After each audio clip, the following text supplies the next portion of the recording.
آدمی کامیاب ہے، ورنہ اگر یہ جذبہ پیدا نہیں ہوا روزے سے کوئی فائدہ نہیں۔ وہ حدیث ہمیں یاد کرنی چاہیے کہ بہت سارے روزہ دار ہوں گے جس کو بھوک اور پیاس کے سوا کچھ بھی حاصل نہیں ہوتا۔ سنن ابن ماجہ کتاب الصیام کتاب نمبر 7 حدیث نمبر 1690، رب صائم لیس له من صیامہ الا الجوع، بہت سارے روزہ دار ہیں جس کو بھوک کے علاوہ کچھ بھی حاصل نہیں ہوتا۔ تو ایسے روزے کا فائدہ کیا؟ آداب روزہ تو یہ ہے کہ آدمی اپنی زبان کا روزہ رکھے۔ زبان کا روزہ کیا ہوگا؟ زبان کا روزہ تو یہ ہے کہ آدمی کسی کی غیبت نہ کرے، چغل خوری نہ کرے، شرکیہ کلمات زبان سے نہ نکالے، کسی پر تہمت نہ لگائے، کسی کو برا بھلا نہ کہے، کسی کے خلاف لوگوں کو نہ بھڑکائے، کسی کے خلاف کسی کے پاس جا کر غلط شکایت نہ کرے۔ زبان پر کنٹرول کرنا کافی اہم ہے۔ روزہ تو اس لیے آیا ہے کہ ہم اپنی زبان پر کنٹرول کرنا سیکھ لیں۔ آپ یاد رکھیے، پورے جسم کے اندر زبان ہی ایک ایسی چیز ہے اور اس کی اہمیت تو اتنی زیادہ ہے کہ وہ کسی کو اونچا اٹھا دے، اور اگر زبان خراب ہو گئی، زبان سے کچھ نکل گیا تو آدمی پل بھر میں نیچا ہو جاتا ہے۔ تو یہی زبان مٹھائی بھی کھلائے اور یہی زبان مارے بھی کھلائے۔ زبان پورے جسم کے اندر وہ ٹکڑا ہے، اگر آپ اس کو کہیں کہ بہترین ٹکڑا ہے تو کوئی حرج کی بات نہیں، بہترین حصہ ہے، کوئی حرج کی بات نہیں۔ اگر آپ اس کے لیے یہ بھی کہیں کہ وہ سب سے خراب حصہ ہے تو اس میں بھی کوئی حرج کی بات نہیں۔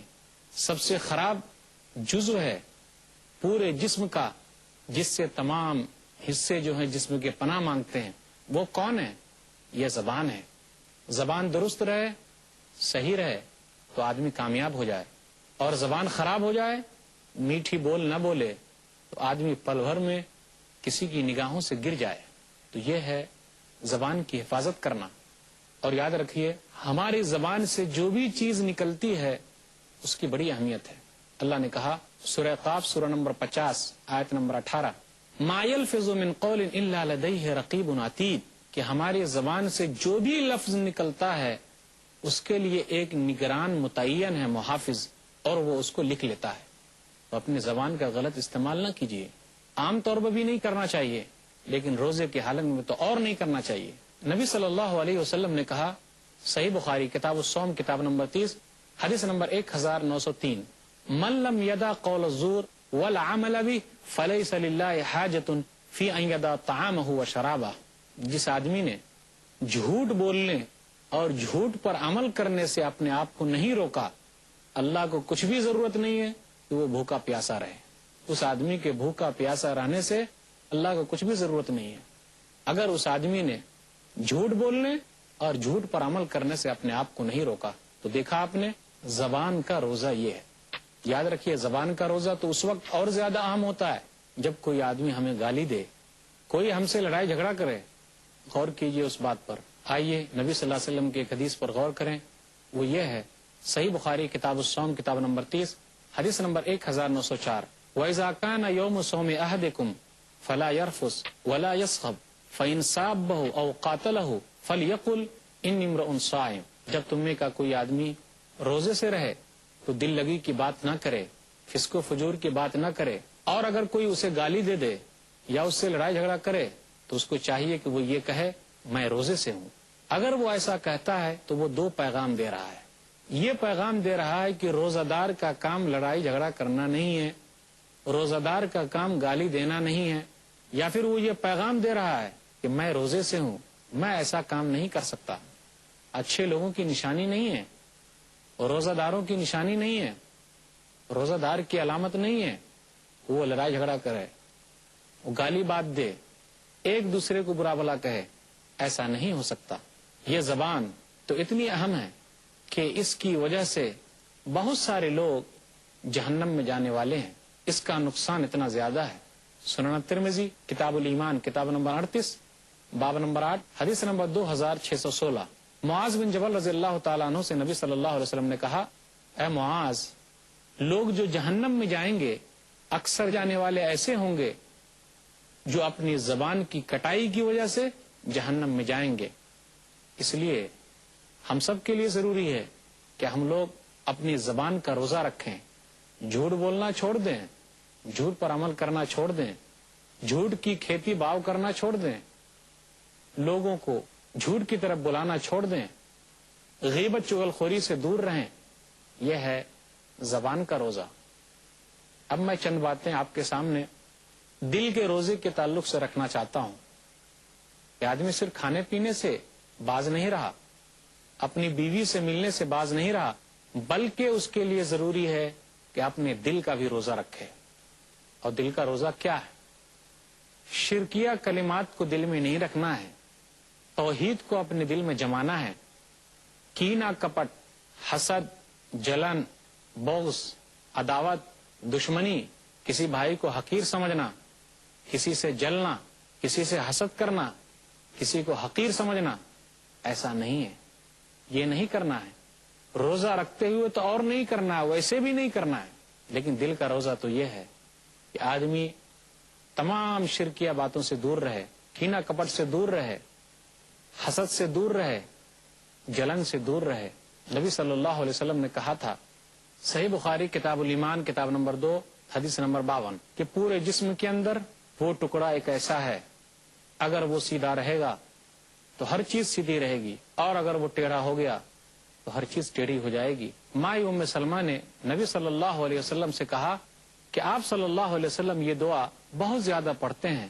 سنن ترمذی کتاب الدعوات کتاب نمبر 45 حدیث نمبر 3522، یا مقلب القلوب ثبت قلبی علی دینک، اے دلوں کے پھیرنے والے تو میرے دل کو دین پر ثابت قدم رکھ۔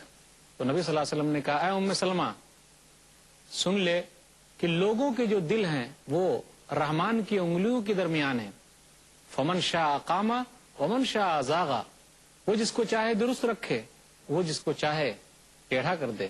راوی نے اس آیت کی تلاوت کی، سورہ ال عمران سورہ نمبر 3 آیت نمبر 8، ربنا لا تزغ قلوبنا بعد اذ ہدیتنا وہب لنا من لدنک رحمہ انک انت الوہاب، اے ہمارے رب تو ہمارے دل کو ہدایت کے بعد نہ پھیر، وہب لنا من لدنک رحمہ، اور تو اپنی طرف سے ہمارے لیے رحمت اتار، انک انت الوہاب، تو بہترین دینے والا ہے۔ مومن آدمی کا دل ہمیشہ تکبر سے، غرور سے پاک و صاف ہوتا ہے۔ نبی صلی اللہ علیہ وسلم نے ارشاد فرمایا، صحیح مسلم کتاب الایمان کتاب نمبر 1 حدیث نمبر 91، لا يدخل الجنت من کان فی قلبہ مثقال ذرۃ من کبر، کہ وہ آدمی جنت میں داخل نہیں ہوگا جس کے دل میں ذرہ برابر کبر ہے، گھمنڈ ہے۔ ایک آدمی نے کہا، اللہ کے رسول اگر کوئی آدمی چاہتا ہے کہ اس کے جوتے اچھے رہیں، اس کا کپڑا اچھا ہو، کیا یہ تکبر کی نشانی ہے؟ تو نبی صلی اللہ علیہ وسلم نے کہا، الکبر بطر الحق وغمط الناس، کہ کبر، گھمنڈ تو وہ ہے کہ حق بات کو دبایا جائے اور لوگوں کو حقیر سمجھا جائے۔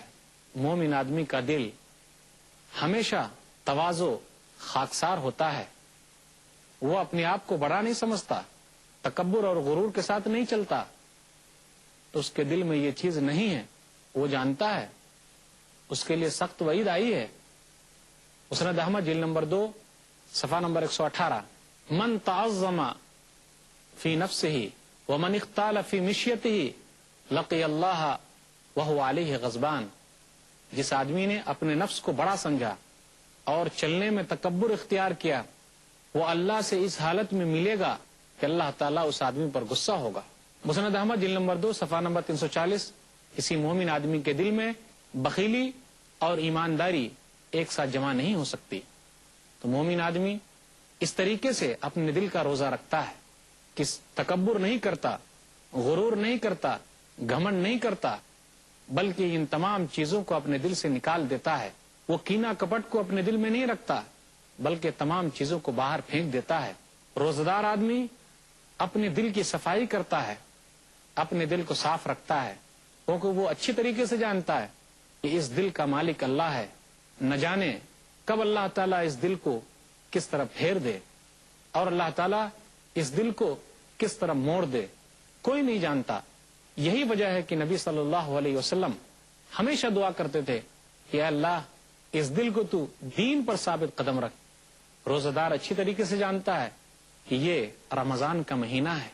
دعا کر کے اپنے دل کی اصلاح کی فکر کرتا ہے. دعا کر کے وہ یہ سوچتا ہے اور وہ یہ کہتا ہے کہ اللہ اس کے دل کی اصلاح کر دے, اس کے دل کو بھلائی کی طرف لگا دے, اس کے دل سے کینہ کپٹ حسد اور جلن کو نکال دے. واقعی پکا روزہ دار وہ ہے جس نے پہلے اپنے زبان پر لگام لگائی اور اس کے بعد وہ اپنے دل پر لگام لگاتا ہے.